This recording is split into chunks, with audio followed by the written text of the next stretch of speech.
we're going to go ahead and get started on the wood burn now.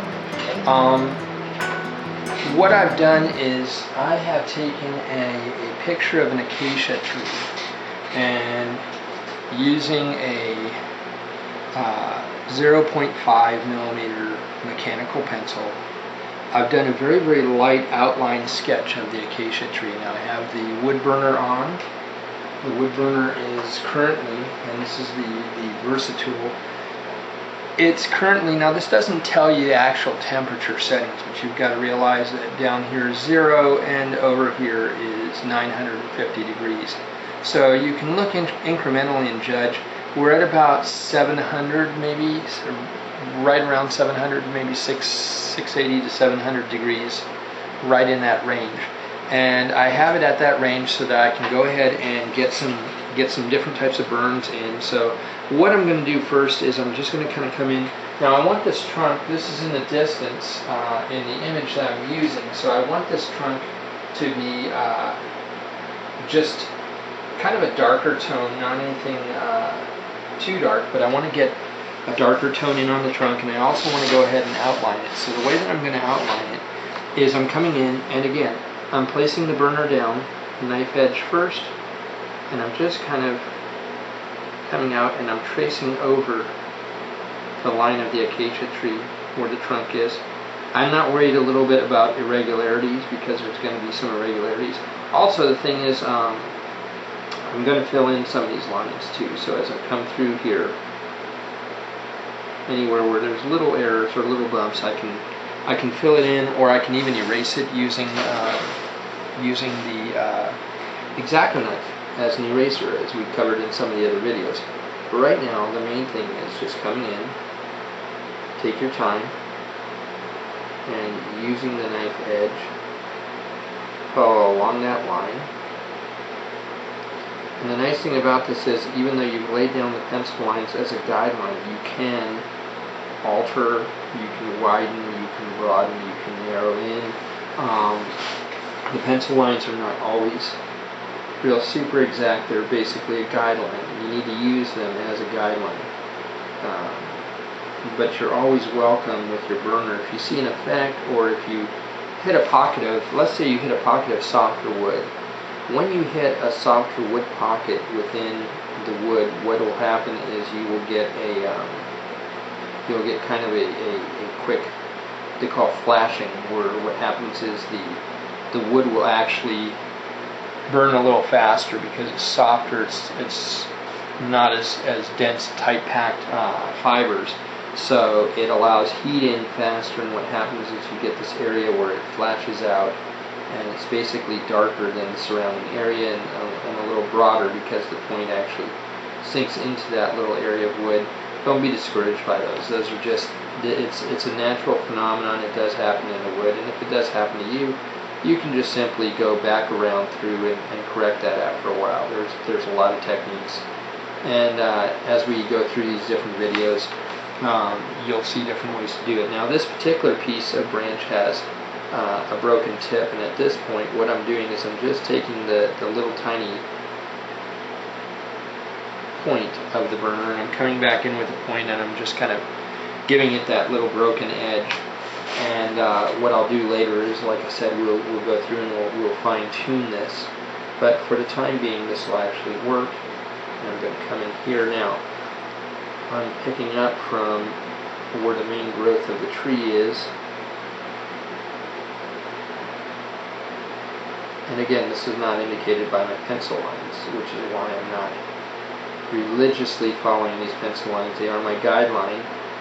But what happens is you can alter the way that the tree appears to be growing by simply which way you cut in. For example, this part right here, by bringing this little line down where it intersects, if you can see that, by bringing the line down where it intersects the other line, it allows me to basically make the effect of showing that this is the rudimentary trunk level coming up here, and that this is just a secondary branch that grew for a while and then broke off. You know, the tree tells you a story. And you know, it's funny because I have said this in other aspects of nature and wildlife, and when you look at the flora and the fauna around you, animals and plants. All these different things do tell you stories. It's a matter of paying attention and knowing what you're looking at to understand the stories that these animals or plants are trying to relate to you. This tree tells you a story about how it grew, what kind of tree it is. I mean, it tells you a lot of different stories. And so if you are paying attention, if you are following the story that it's telling you, you'll understand a lot about how to create the tree properly, how to get the growth in it that you want, how to make it look like what you're trying to make it look like, your target species of tree, if you will. This is an acacia tree, and specifically it's called an umbrella acacia tree. And the reason that it's called an umbrella acacia tree is because of the way that it grows. It grows with the foliage basically draping out, so it'll come like this, and it basically forms an umbrella or a shaded area. They're a very, very iconic tree in Africa. They're very prevalent. And the acacia, like many things in Africa, is not just some pushover tree. It is a very, very tough tree. It's a tree that is covered in thorns to protect itself. The tree is very thorny, and depending on the species, there can be thorns even in the bark on the trunk, though most of them have them more to the branches themselves. And what happens when you've got these trees is it's their way of trying to keep herbivores from overgrazing and keep out animals that could be destructive to the tree to protect themselves, just like a cactus would in the Southwest or in any desert. It's the same type of thing. The tree is trying to protect itself by thorns. Giraffes graze on these trees, and giraffes have a tongue that is adapted to deal with the acacia thorns. And so they can literally strip leaves very deftly from around the thorns where these leaves are growing. And it makes it fairly easy for giraffes to feed on these trees, and in spite of the thorns. But it's not as easy for a lot of other animals. And a lot of animals use these trees for protection too. Weaver birds come up and make their nests in these because it's difficult for predators to get in there. Only a handful of different types of snakes and monitor lizards will usually even try to tackle a nest in an acacia tree because it's just very thorny. It's very difficult to get to. Secretary birds and a lot of other birds like to use low-lying acacias like this that are just a little bit bigger than what you see behind the zebras. They use those low-lying acacias again to create a nest that is basically a thorny barrier to any would-be raiding animals, baboons and big cats, and basically anything else that is a land-based predator that would try to climb up and get to their young won't bother with an acacia tree. They look at it. They might try it a little bit, but once the thorns are very densely packed, which is what usually happens when you get up into the foliage, it becomes a nightmare for any animal trying to negotiate it, and animals don't generally bother. They usually leave anything that's nested or hanging out up there alone. This is also the tree that's used very heavily, not this particular one, but these trees, this species, is used very heavily by leopards.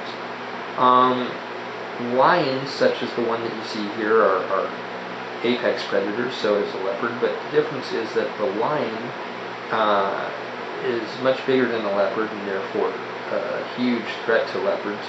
But lions, because of their bulk, because of their size, are very poor climbers, and they wind up not really being able to get up the trees after a certain point, or it's very difficult for a lion to get up a tree. And leopards exploit that and often climb very high up into narrow branches of these trees, and they drag their prey up with them and wedge the prey really, really high up where other animals can't get to it, including the lions. And lions usually it takes a hungry lion or the right kind of tree to induce a lion to actually try to do some climbing to get into one of these trees, to get to the prey animal that the leopard has stashed up there, or to get to the leopard itself to try to kill it, because these are competitive rival animals, and they will try to kill each other. Well, a lion will try to kill the leopard, not vice versa. Leopards don't tangle with lions, as a general rule. But the lion will try to kill the rival predator if it can. And leopards know that, and they steer clear wisely enough. And an acacia tree is a perfect way for a leopard to evade and overcome the lion's strength and size advantage. And the tree, smaller size, becomes an asset, and the leopard finds itself in a distinct advantage over raiding, marauding lions, and of course certainly hyenas, which can't even climb the trees in the first place. So it's a safe haven. And from these trees, of course, leopards can also do a lookout. Now what I'm doing here, because I've got some curves, is I'm using the tip of the blade. I'm upside down, and I'm using the tip of the blade to make these little rounds, because it's just easier than trying to follow around with the knife edge. So I'm using the tip.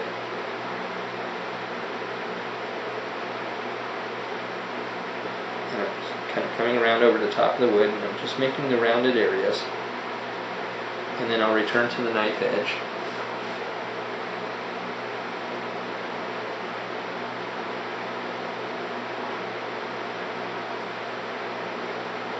And this allows me to get these very fine lines that people ask me about. How do you get it so fine? It's with a knife edge. And you can literally sit there with this knife edge and create these very, very fine lines.